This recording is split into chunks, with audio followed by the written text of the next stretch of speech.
question is that this motion be agreed to. I'm grateful, I'm sure the entire House is, to the Baroness Burridge for securing this debate on this very important subject. Quite rightly, she has highlighted shocking examples around the world.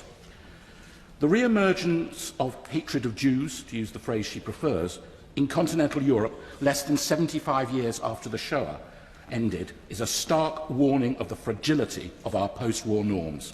Surveys show that in many parts of Europe, Jews feel unsafe and insecure, with far-right parties unashamedly parading anti-Semitic tropes, gaining significant numbers of votes.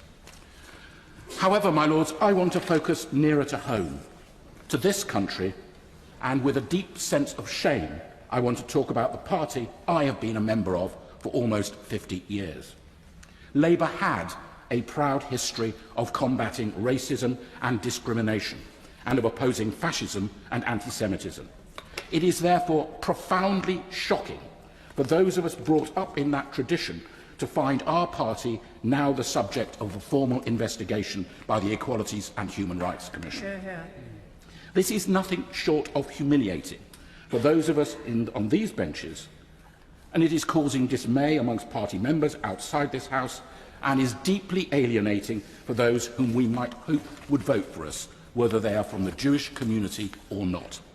It undermines the Labour Party's whole ethos, the values of equality, decency and solidarity that brought so many of us on these benches into the Labour Party in the first place. Over 3 months ago, I wrote, as chair of the Labour Peers Group, to Jeremy Corbyn, the leader of the party. That letter expressed our dismay, no, worse than that, our alarm at the continuing failure to remove anti-Semites from our party. I have not had the courtesy of a reply. Last week, I met 2 women who had been verbally and physically harassed at a meeting of their local Labour Party because they were Jewish. I wish I could say that this was an isolated instance, but alas, it is not. The process of dealing with complaints of anti-Semitic behaviour within the party has been slow, tortuous and frequently inconclusive. Too often, individuals are only suspended when their cases receive external publicity. Action was only taken against a member of the party's National Executive Committee after a second anti-Semitic rant was recorded and publicised. He had been let off with a warning after the first one. Too often, those who have complained about anti-Semitism have been dismissed as being apologists for, or even in the pay of, the Israeli government or Mossad. Or we are told that the cases are few and far between. I have to say, any anti-Semite in the Labour Party is one too many. And the Labour Party's abject failure to deal with anti-Semitism effectively over the last 3 years cannot be ascribed to inadequate resourcing of the complaints and compliance function in the Labour Party head office, nor can it be blamed on inadequate or outdated processes. The failure is a political one. It is a failure of leadership.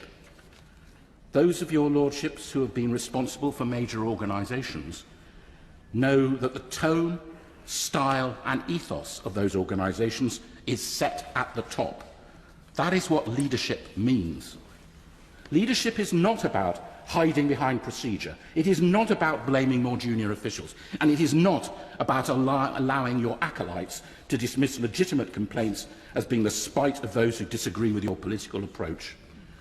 On these benches, we must take on the task of cleansing our party of anti-Semitism and those who condone and foster it.